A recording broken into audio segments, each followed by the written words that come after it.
Indigenous peoples are those groups especially protected in international or national legislation as having a set of specific rights based on their historical ties to a particular territory, and their cultural or historical distinctiveness from other populations. The legislation is based on the conclusion that certain indigenous people are vulnerable to exploitation, marginalization and oppression by nation-states formed from colonizing populations or by politically dominant, different ethnic groups. A special set of political rights in accordance with international law have been set forth by international organizations such as the United Nations, the International Labour Organization and the World Bank. The United Nations has issued a declaration on the rights of indigenous peoples to guide member state national policies to collective rights of indigenous people, such as culture, identity, language, and access to employment, health, education, and natural resources.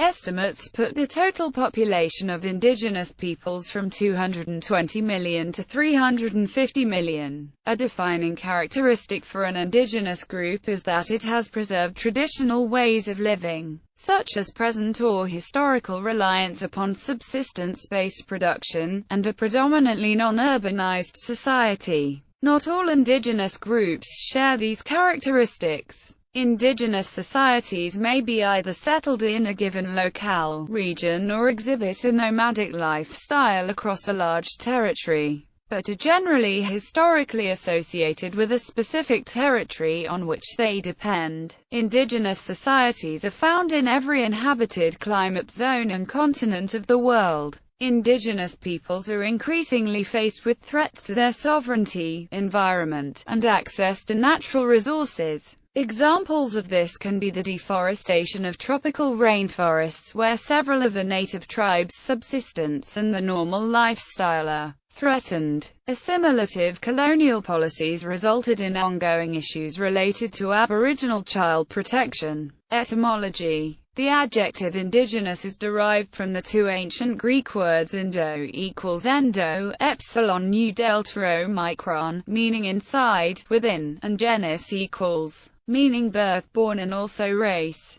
Etymology meaning native or born within. Any given people, ethnic group or community may be described as indigenous in reference to some particular region or location that they see as their traditional tribal land claim. Other terms used to refer to indigenous populations are Aboriginal, Native, Original, or First. The use of the term peoples in association with the indigenous is derived from the 19th century anthropological and ethnographic disciplines that Merriam-Webster Dictionary defines as a body of persons that are united by a common culture. During the late 20th century, the term indigenous people began to be used to describe a legal category in indigenous law created in international and national legislation. It refers to culturally distinct groups affected by colonization. James Anaya, former Special Rapporteur on the Rights of Indigenous Peoples, has defined indigenous peoples as living descendants of pre-invasion inhabitants of lands now dominated by others.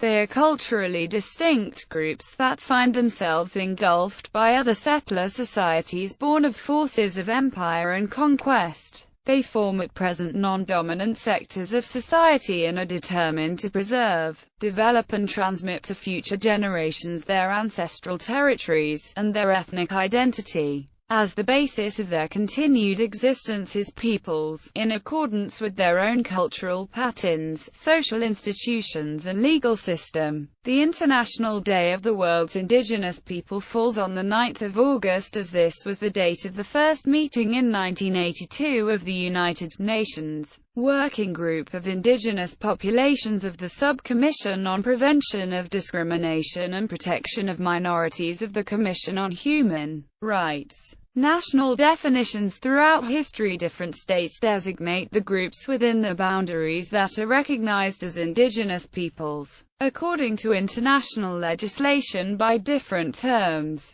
Indigenous people also include people indigenous based on their descent from populations that inhabited the country when non-indigenous religions and cultures arrived, or at the establishment of present state boundaries, who retain some or all of their own social, economic, cultural and political institutions, but who may have been displaced from their traditional domains or who may have resettled outside their ancestral domains. The status of the indigenous groups in the subjugated relationship can be characterized in most instances as an effectively marginalized, isolated or minimally participative one, in comparison to majority groups or the nation-state as a whole. Their ability to influence and participate in the external policies that may exercise jurisdiction over their traditional lands and practices is very frequently limited.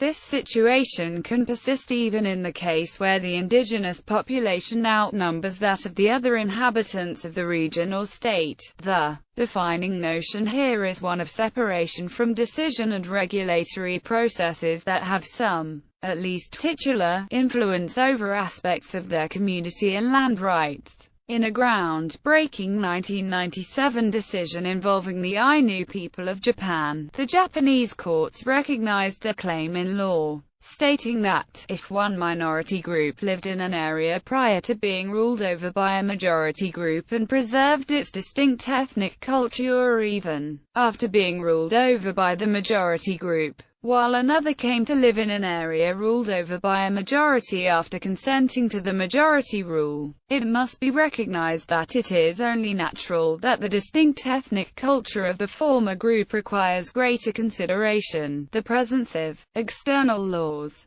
claims and cultural mores either potentially or actually act to variously constrain the practices and observances of an indigenous society. These constraints can be observed even when the indigenous society is regulated largely by its own tradition and custom. They may be purposefully imposed, or arise as an unintended consequence of transcultural interaction. They may have a measurable effect, even where countered by other external influences and actions deemed beneficial or that promote indigenous rights and interests. United Nations. In 1972, the United Nations Working Group on Indigenous Populations accepted as a preliminary definition a formulation put forward by Mr. Jose R. Martinez Cobo, Special Rapporteur on Discrimination Against Indigenous Populations. This definition has some limitations, because the definition applies mainly to pre-colonial populations,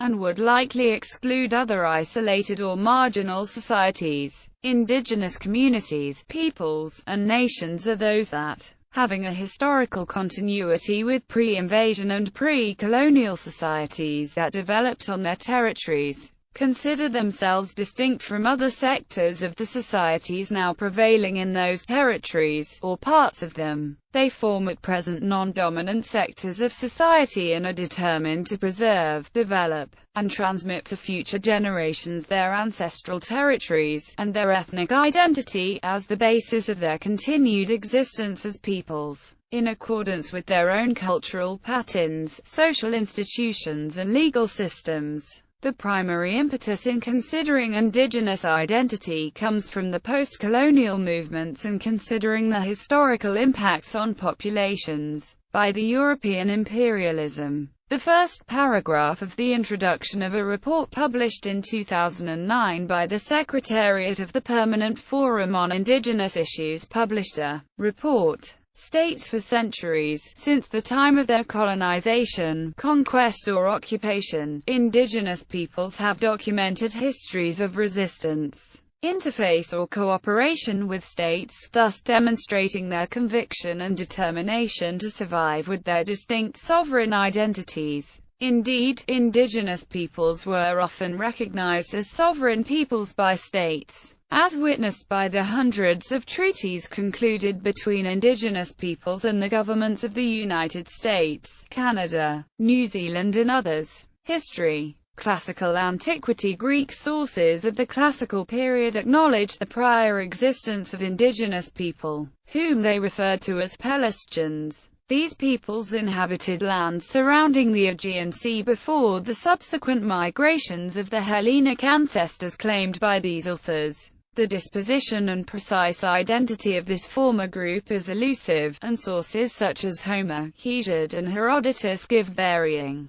partially mythological accounts. However, it is clear that cultures existed whose indigenous characteristics were distinguished by the subsequent Hellenic cultures. Greco-Roman society flourished between 250 BC and 480 AD and commanded successive waves of conquest that gripped more than half of the globe. But because already existent populations within other parts of Europe at the time of classical antiquity had more in common culturally speaking with the Greco-Roman world, the intricacies involved in expansion across the European frontier were not so contentious relative to indigenous issues. But when it came to expansion in other parts of the world, namely Asia, Africa, and the Middle East, then totally new cultural dynamics had entered into the equation, so to speak, and one sees here of what was to take the Americas, Southeast Asia, and the Pacific by storm a few hundred years later. The idea that peoples who possess cultural customs and racial appearances strikingly different from those of the colonizing power is no new idea, born out of the medieval period or the Enlightenment. European expansion and colonialism. The rapid and extensive spread of the various European powers from the early 15th century onwards had a profound impact upon many of the indigenous cultures with whom they came into contact.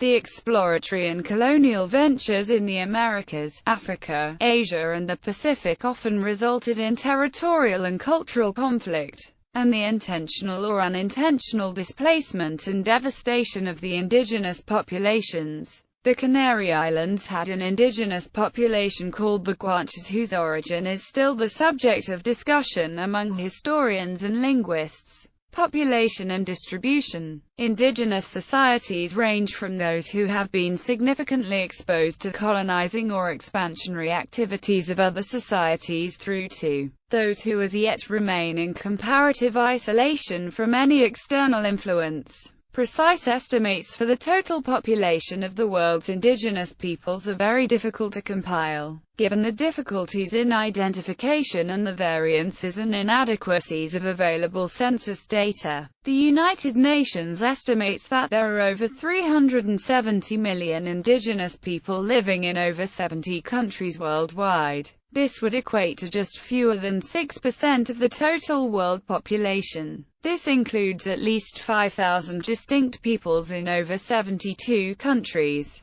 Contemporary distinct indigenous groups survive in populations ranging from only a few dozen to hundreds of thousands and more. Many indigenous populations have undergone a dramatic decline and even extinction, and remain threatened in many parts of the world. Some have also been assimilated by other populations or have undergone many other changes. In other cases, indigenous populations are undergoing a recovery or expansion in numbers. Certain indigenous societies survive even though they may no longer inhabit their traditional lands, owing to migration, relocation, forced resettlement or having been supplanted by other cultural groups. In many other respects, the transformation of culture of indigenous groups is ongoing, and includes permanent loss of language, loss of lands, encroachment on traditional territories, and disruption in traditional lifeways due to contamination and pollution of waters and lands.